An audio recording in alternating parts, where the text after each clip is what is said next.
محمد ادریس صاحب، بخاری شریف میں حضور پاک کا ارشاد ہے کہ اس طرح نماز پڑھو جس طرح تم مجھ کو نماز پڑھتے دیکھتے ہو۔ سوال یہ کہ حضور نے کس طرح نماز پڑھی جبکہ بخاری شریف میں حضور نے رفع یدین کی نماز پڑھی ہے؟ بخاری شریف میں حضور نے رفع یدین کی نماز پڑھی ہے۔ دیکھیے، حضور نے مختلف طریقوں اختیار کیے مختلف اوقات میں۔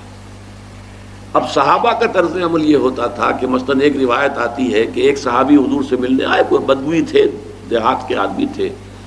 انہوں نے حضور کو دیکھا کہ آپ کا گریبان کھلا ہوا تھا، آپ نے بٹن لگائے ہوئے نہیں تھے۔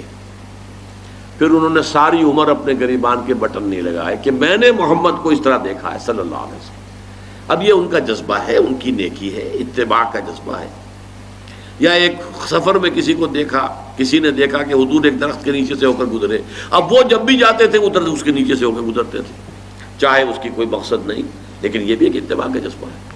تو اس میں یہ ہے کہ نماز کی بعض چیزیں ایسی ہیں کہ جن میں معلوم ہوتا ہے کہ حضور کچھ اس میں رد و بدل کرتے رہے۔ کبھی آپ نے ہاتھ بالکل کھلے چھوڑ کر بھی نماز پڑھی ہے، کبھی آپ نے ہاتھ نیچے باندھے ہیں، کبھی اوپر باندھے ہیں۔ اسی طریقے سے رفع یدین کبھی ایسا بھی ہوا ہے کہ آپ نے وہ کی ہے جیسے کہ اہل حدیث حضرات کرتے ہیں، اور جیسے کہ یہ شیعہ کرتے ہیں وہ اس سے بھی زیادہ کرتے ہیں رفع یدین۔ اہل حدیث سے آگے ہیں، وہ بہت آگے ہیں رفع یدین کے اندر۔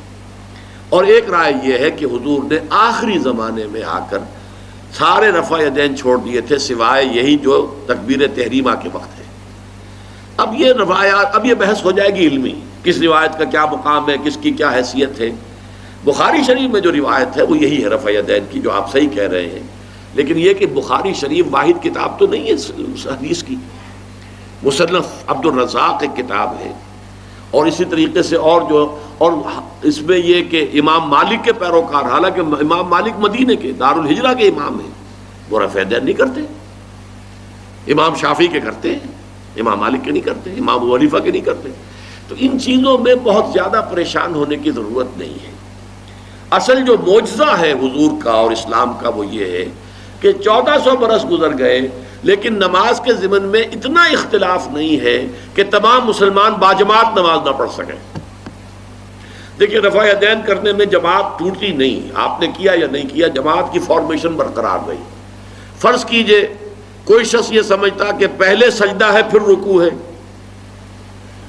تو اب یہ دو آدمی ساتھ نماز نہیں پڑھ سکتے، جن میں سے ایک کے نزدیک پہلے رکوع ہے پھر سجدہ ہے، دوسرا یہ سمجھتا ہے کہ نہیں پہلے سجدہ ہے پھر رکوع ہے، نہیں ہو سکتی، ان کی جماعت اب جمع نہیں ہو سکتی۔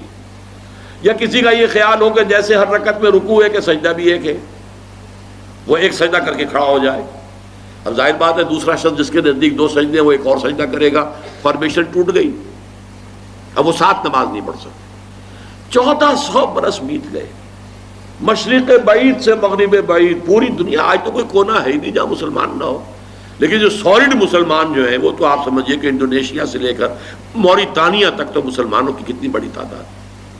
لیکن کہیں ایسا نہیں ہے کہ آپ کی فارمیشن ٹوٹتی ہو، کوئی ایسا مسلک نہیں ہے جس میں یہ خیال ہو کہ مغرب کی رکعتیں بھی دو ہیں جیسے فجر کی ہیں، نہیں، وہی 3 رکعتیں ہیں۔ کوئی ایسا مسلک نہیں جس میں یہ معلوم ہو کہ فجر کی رکعتیں 3 ہیں 2 نہیں ہیں، کوئی نہیں۔ عصر کی 2 ہیں یا 4 6 ہیں، یہ نہیں، وہی رکعتیں، وہی رکعت کی ترتیب، پہلے کھڑے ہونا ہے پھر رکوع ہے پھر کھڑے ہونا ہے پھر سجدے میں جانا ہے پھر بیٹھنا ہے پھر سجدہ پھر کھڑے ہونا۔ فارمیشن نہیں ٹوٹتی، شیعہ ہو سنی ہو، اور اس میں حنفی ہوں مالکی ہوں شافعی ہوں حنبلی ہوں زیدی ہوں ظاہریہ ہوں، کوئی بھی ہو، کسے باشد، تمام مسلمان مل کر جماعت سے نماز ادا کریں گے اور ان کی جماعت ٹوٹتی نہیں ہے۔ یہ ہے جس کو ہمیں سمجھنا چاہیے۔ یہ کیوں ہے؟ صلو کما رأیتمونی اصلی، کہ حضور کو جس طرح دیکھا صحابہ نے نماز پڑھتے ہوئے ویسے نماز پڑھ رہے ہیں، صحابہ نے ویسے نماز پڑھی، پھر آپ کے بعد تابعین نے اسی طریقے سے نماز پڑھی، پھر اس کے بعد تبع تابعین نے پڑھی، نسل بعد نسل منتقل ہو رہا ہے۔ باقی تھوڑا تھوڑا اختلاف اگر ہے تو اس کے لیے زیادہ پریشان نہیں ہونا چاہیے۔